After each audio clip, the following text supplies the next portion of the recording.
शायंदा तेरे पीछे वो फ्लैशलाइट बहुत गंदा आ रहा है.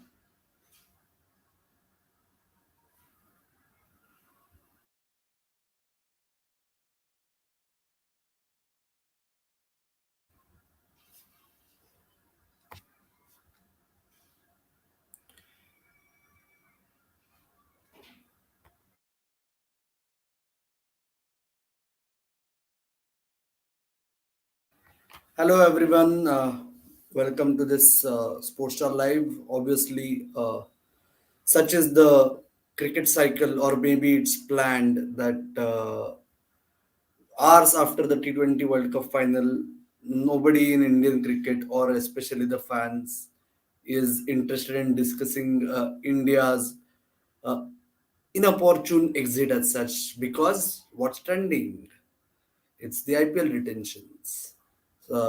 And obviously, most of you by now know who has retained whom. So rather than listing it out, I guess it's better if we talk about the so-called initial impressions of ours, and whosoever is joining in, if you have any questions, we'll be around for the next 25 to 30 minutes. Don't hesitate to shoot your questions. Shavanda, early impressions, the biggest surprise as such?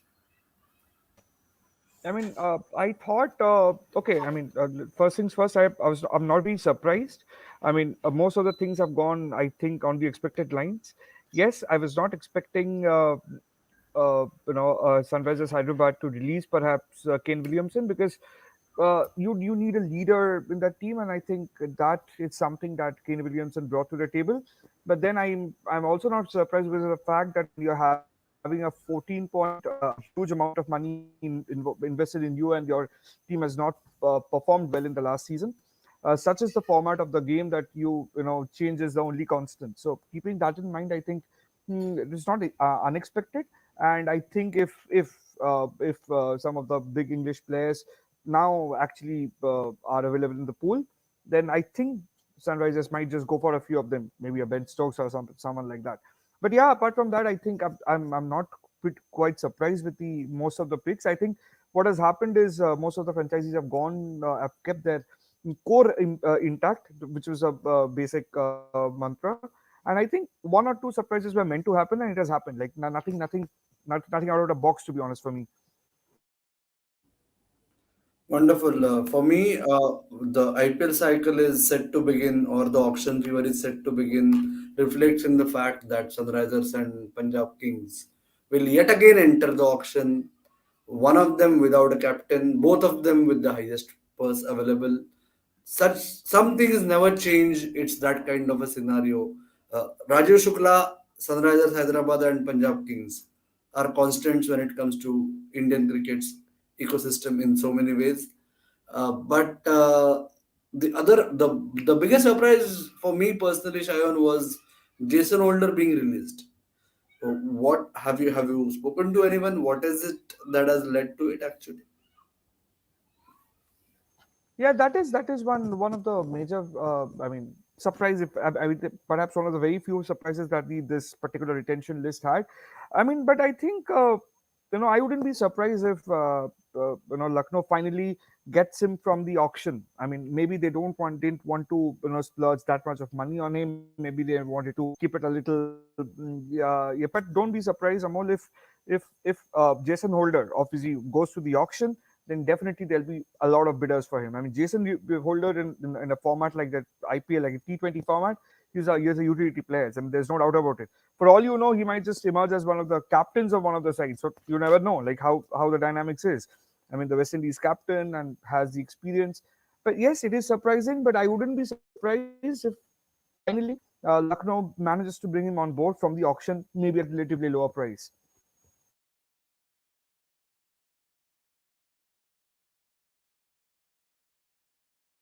Yes, I do agree with you, Shayon. It could be a ploy for price correction, but such things tend to backfire at times. We have seen very few examples of price correction actually having come true. It happened with Rajasthan Royals and Jaidev Unadkat, not once, twice.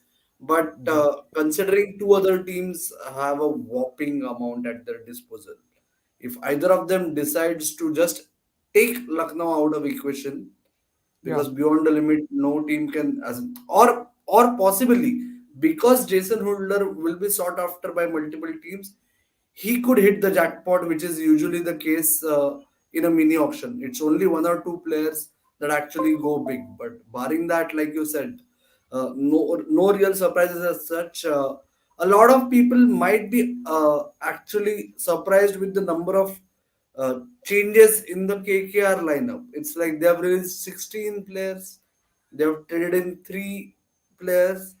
A lot of people might feel shy on, especially your home base fans, as in the KKR, the original home base. I'm saying, not your adopted Rajasthan Royals, but the fact that they have released 16 players and they have only 7 crore at their disposal.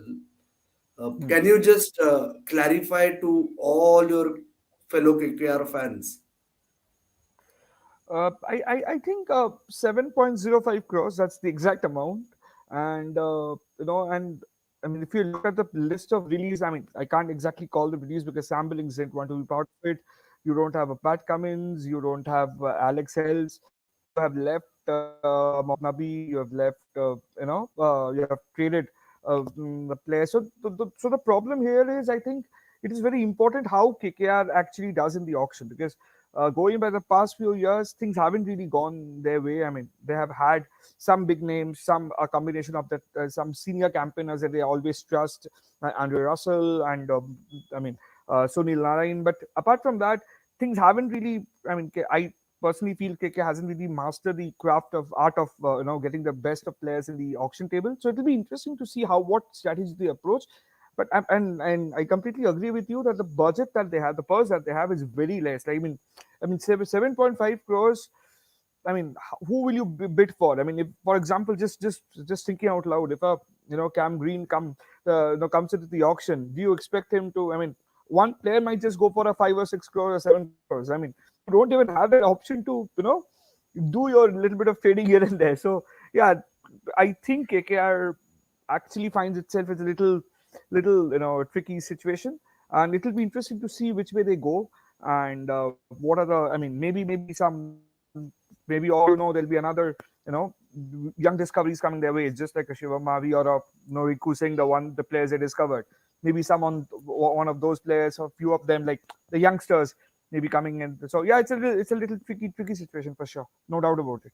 Shayan, sorry, I beg to differ with you. It's not actually a tricky situation. This auction, it's going to be the first experience of Chandrakant Pandit into the IPL auction world, and he seems to have made up his mind that he is going to rely primarily on domestic players. Number one, number two, their purse has reduced drastically because of their two trade-ins. Shardul Thakur and Lockie Ferguson both were in the 10 crore club. So to ensure they have some amount at Hmm, its hmm. disposal while entering into the auction pool for one or two domestic finds primarily, the others at base price. I guess they have ensured they have some amount at their disposal by releasing guys like Aaron Finch and Ajinkya Rane. All of them were in the this so-called Karodpati club and who are not actually assured of playing the whole season. So that way they have made leeway. But talking about the domestic players, I feel KKR and even Mumbai Indians have joined that bandwagon. That's a surprising trend. Usually Mumbai Indians and KKR Yeah. don't write off domestic players unless and until they try them out or they keep them at their disposal for a couple of seasons at least, if not three. But here we are seeing a lot of, so does it actually indicate that their talent scouting is not yielding as much results as they expect, or does it also have to do with the players not developing in the preceding 12-month window? Amol, I see. I mean, the thing is, I mean, see, KKR has been one of those few franchises, KKR, and I will bring Rajasthan Royals here because they are and of course Mumbai Indians. These three or four franchises have actually developed those the young players who nobody knew of earlier. So you have to give it to them. And I don't think that scouting is not paying off and all that. I don't buy that logic. I think what is happening is there's too much of competition. And of course, you also, I mean, because a lot of other franchises are also, scouting talents. There are, I mean, you also have to keep in mind there are two new teams here. So keeping that in mind, I think the competition is much more. The slots are, I mean, there's abundance of space over there, and I think beyond a point you have to restrict your options to some extent. I think that's the problem that these franchises might be facing. Wonderful. Lavanya has asked a question. Do any of the releases surprise you? Lavanya, we just discussed about Jason Holder, and beyond that, I personally feel not releasing Shah Rukh Khan is actually a bigger surprise for me personally. Because if there was a case for price correction, Shah Rukh Khan was a front runner for that slot. I guess. What's your take, Shah? Yeah, I think, but Amol, I'm surprised with one particular player. I thought at least they'll retain was KKR releasing, Sheldon Jackson. I mean, last season he was pretty good with the behind the stumps, and whatever little opportunity came his way, he actually delivered. So I thought that at a time when you don't have too many, things to fall back on, I thought maybe KKR would be interested in retaining Sheldon Jackson. But but but then again, like the option that we can't rule out is that buying the players back from the pool again. So but yeah, that'd be interesting to say, but I'm surprised with that one thing. I'll tell you, this Sheldon Jackson release has Chandrakant Pandit's footprint all over it. Okay, because even when Chandrakant Pandit was the Mumbai coach, the Ranji Trophy coach for those two seasons, 15, 16, and 16, 17, a majority of seniors in the Mumbai setup believed that Sheldon Jackson was overrated. I'm not taking anything away from Sheldon Jackson. Okay, he has proven his credentials, but perhaps Chandrakant Pandit thinks it's time to look beyond the season guy.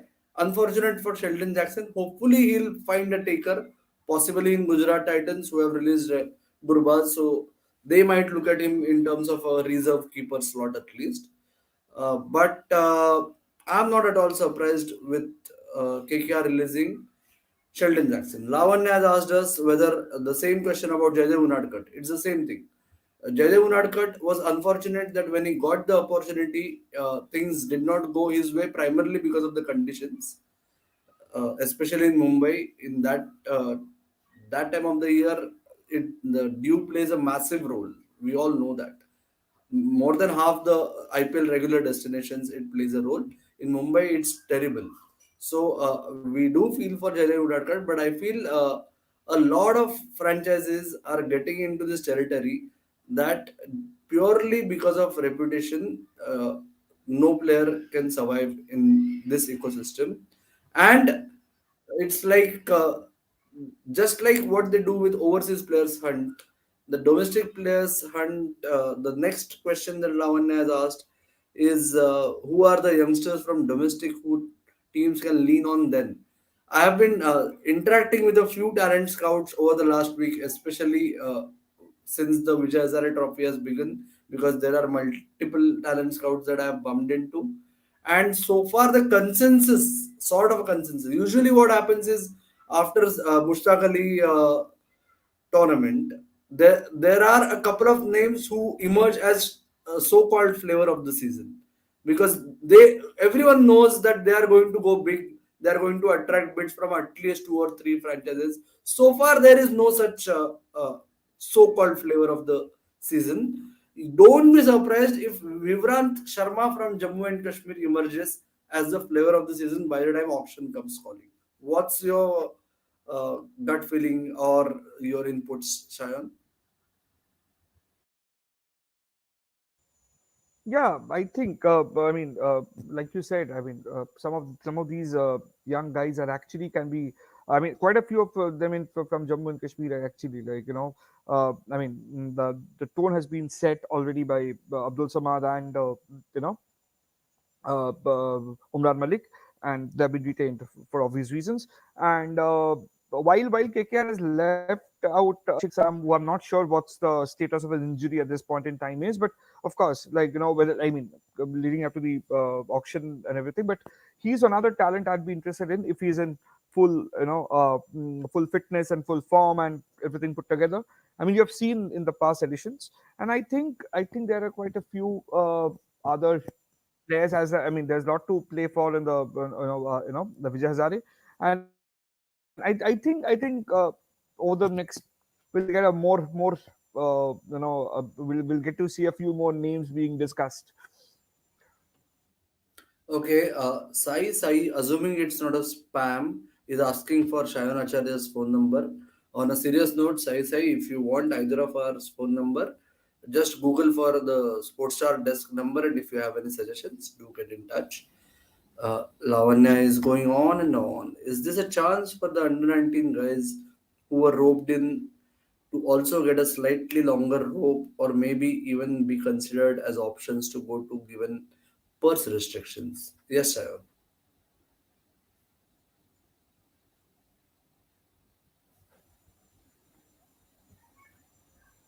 Yeah, could you just repeat the thing once? I Okay, think I so lost you for a essentially, second. Lavanya is asking about whether the under 19 guys who were signed last year, Hmm. is this a chance for them to get a longer rope, which is what the case is, Lavanya. Hmm. Majority of those have been retained, if not all of them. I'm not entirely Yeah. sure. Majority, yes, yes. Yeah, players like Rajendra Baba and all, they have been there. So, Yes. and I think this is also an opportunity for them. Some of them for sure. I mean, the more they play domestic cricket, they have been part of that India A setup and the side games. So that obviously by the time they actually come into the tournament, they have a fair amount of domestic cricket and a fair bit of international exposure also at their back. So I think that is a good sign for them. Correct. Ayan Mansri is asking IPL match कितने तारीख से start है अयान भाई all we can tell you is it's not yet official but mostly 25 या 26 मार्च से IPL शुरू होने की संभावना है इस साल मोस्टली अभी तक ऑफिशियली नहीं है but if you keep coming back to sports stars platforms our website or our other social media handles, I'm sure you'll be updated about it. Shayan, any other startling or striking observation over the last 1 hour since the lists have been made official? Yeah, Bravo. I mean, what happens to Bravo now is very, I'm very curious to know because obviously, for sports star readers, just to put things into perspective, K.S. Vishwanathan, the CEO of Chennai Super Kings, I spoke to him a while ago. He told me that the decision was taken by the team management looking at the way, I mean, at the way forward. So by that, I asked him categorically that do we see, I mean, something that Mumbai Indians did with Kiran Pollard, that the batting coach, he'll be the batting coach this time. Do we see him in some capacity, if not as a player, or do we see him, at all registering for the auction? The answer was that it's up to him, and the franchisee hasn't heard anything from him yet on that front. So yeah, I mean that is one factor I'd be very interested to seeing how it goes in the next few days, whether he registers and what's the status like. Because Bravo and IPL, it's a old bond. So and when it comes to CSK, Bravo, IPL, it's the bond even gets stronger. So yeah, that's one thing I really want to see how it goes from, and what happens to Bravo from here on.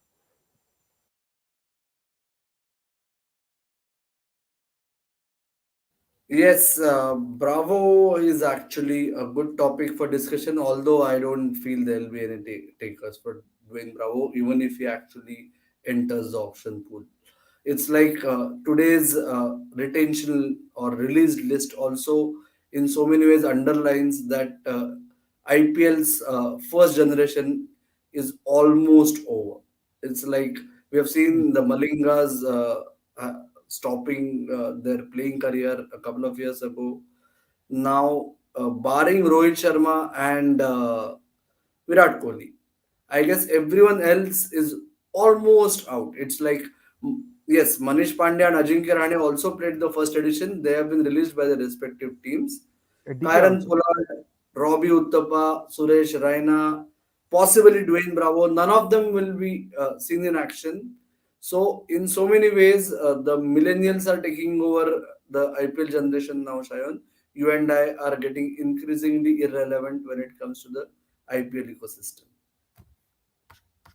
But Amol, I'm just curious to know your thoughts about it. I find it very, I mean, very strange. Also, at the same time, very very interesting is the fact that Shikhar Dhawan being named the captain of Punjab Kings.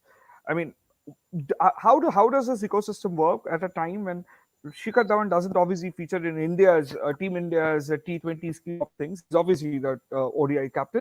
I mean, and when at a time that like I mean, your captain doesn't feature in Indian teams T20 the panel. I mean T20 pool, and you are, I mean, the franchise cricket, you are the captain. How do you see this thing all? I mean, going back and I mean all over again. How do you see this? That's a good one, Shayan. My only point is possibly after the Mayank Agarwal experiment backfired royally, he did not want to stay on with them. It was mutual divorce as such, if we may refer it that way. So, Shikhar Dhawan, going to Shikhar Dhawan can be one is to attract some sort of local branding exercise, because ultimately Shikhar Dhawan is one of those lead actors in Indian cricket who can pose that Punjabi image. Two, doesn't matter whether Shikhar Dhawan is involved in Indian T20 setup or not. He is a proven performer. He is one of the leaders in India's vast pool of leaders. We all are confused who is leading in what series nowadays. So in that sense, he still has that brand appeal also. And if Punjab Kings had to rely on someone to rebuild or build their team, form some sort of a team culture, because Punjab Kings, honestly, Punjab Kings and Sunrisers Hyderabad, they seem to be two teams who are struggling to find any sort of philosophy, either in terms of planning or playing on and off the field. So that way, I guess if they give Shikhar Dhawan 2 seasons, one will not be enough. If they give Shikhar Dhawan 2 seasons, possibly he can play some role. That's all I feel. Dhruva Prasad has asked about, do you think Mumbai Indians returning Jofra is a bit of a gamble? They could have freed up those funds to rebuild their bowling attack, given that Bumrah's fitness is also under cloud. Dhruva, no way were they going to release him, because they signed him. They ensured that he was a part of the auction pool because they wanted to take a chance on him come 2023. What happens with Bumrah doesn't matter. Anyway, we all know the as in the Bumrah situation for the last 4 years. How many games has he played for Mumbai Indians and for India? So that's a no-brainer, I feel. What's your take, Shah? I mean, Jofra Archer is always a long-term investment. I mean, if you remember, I mean, in the February auction, mega auction, and things were very clear. I mean, that time Mumbai Indians knew that Jofra Archer is definitely not available for the 2022 season. There were doubts of an uncertainty about 2023, which also I'm not sure whether he'll be even around. So yeah, it's a very good indication that we are looking at him at 2020 the 3 or 2024 onwards. So it's a long-term plan, and I think it suits them well. I mean, and I agree with you on the Bumrah part.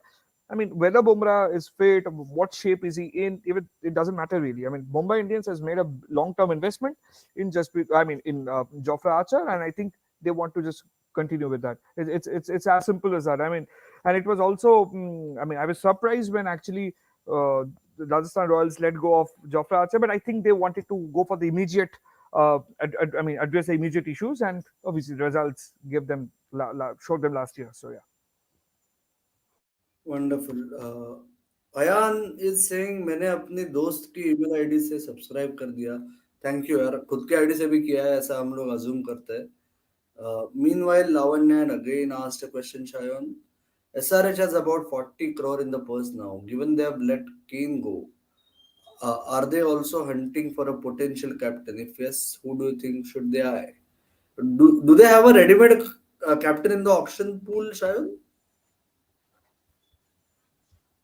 I mean, I see.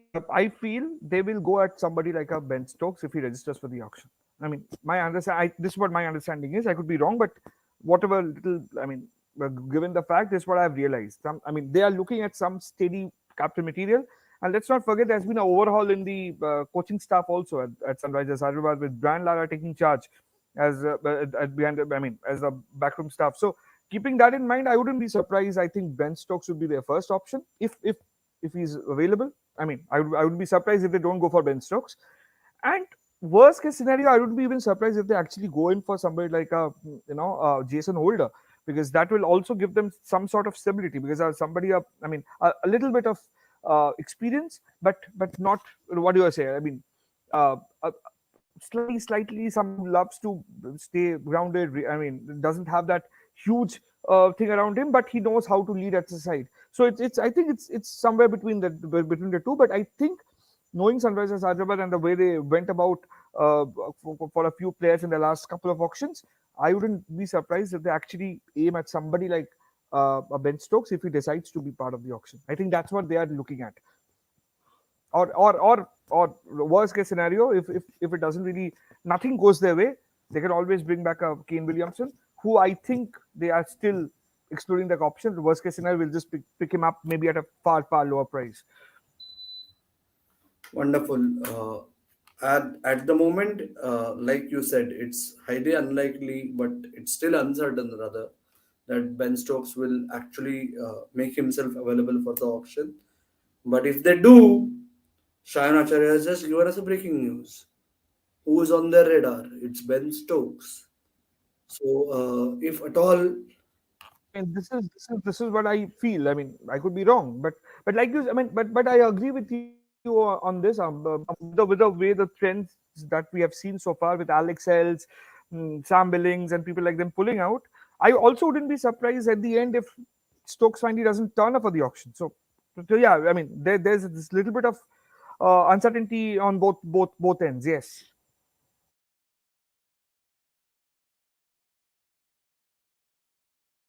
wonderful. One is I am famished. Two, you are still in office. You have to take the long road home. So I guess we should wind up in like 2 to 5 minutes. We have another question which says, from the guys who are released, especially names like Bravo, Kane, Berendorf. Sorry, the question is wrong because Berendorf is traded, not released. Stokes, if he comes in, Hales, Cummins, who do you expect to go unsold? Okay, so in this question, let's clarify that one is Berendorf is Hales is traded. Hales and Hales is Cummins not part of. have announced that they won't be part of IPL. One because of personal reasons, two because of the Great Ashes coming up. Both of them feel that they will be in with a chance to be around by the time Australia travel to England, and they should be fresh. And that's why, precisely for this auction, we might see more Sri Lankans than English or Australian cricketers for the IPL.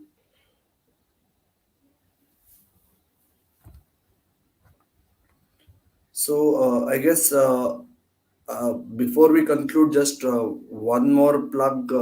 The Sportstar website has all the team lists updated. Do pop in if you are confused about which player has actually been released or retained. Kolkata Knight Riders have released the most number of players. They have traded in the most number of players, and they'll go into the auction with the least amount of purse available. Sunrisers and Punjab Kings will again be the busiest auction tables, most probably on December 23 at Kochi, right, Shayan? Yeah.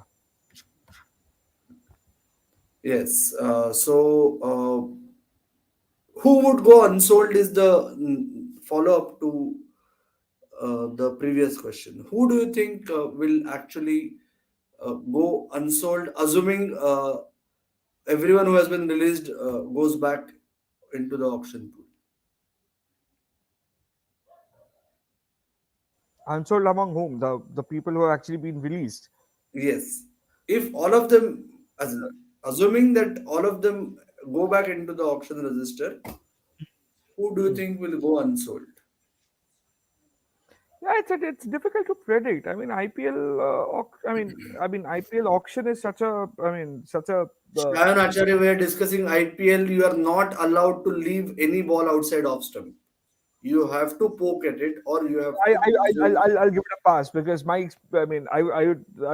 not sure whether anybody will actually go unsold because there's a third round, fourth round, almost a fifth round goes on. So I'm not sure who eventually will be unsold. So yeah, but yeah, Yeah. I'll let it Okay. pass. I'll leave it to you. But Amol, before we conclude, I think this particular World Cup, I don't know whether it has any resemblance to IPL auction because obviously it's a different dynamics altogether. But I would be personally, I would be very, I'd be expecting to see people like Second the Raja and actually registering them for the auctions and maybe find some takers because they have had a very good tournament and not just this particular tournament for they have been very consistent. So I think some players from associate nations might just be around and pull in a here and some things here and there, and I'll be really looking forward to that. Yeah, we'll come to the likely picks closer to the auction. But to answer the last bit, I am not going to give it a pass and retire myself out like Shayan Acharya. My point is, Dwayne Bravo is the likeliest candidate to go unsold. And if Ajinkya Rahane does not lower his base price, he is also in danger of being unsold, in my humble opinion. On that note, we can stop for now. It was at a short notice. Thanks for everyone who actually tuned in at such a short notice. Next time around, we'll ensure that you get enough time to actually plan your day and join in for a Sports Star Live. Our other colleagues have been doing a fantastic job when it comes to Pro Kabaddi live streams or watch alongs. Keep tuning into that and keep coming back to Sports Star. Thanks a lot, Shayan Acharya. Thanks a lot, everyone else. Good night.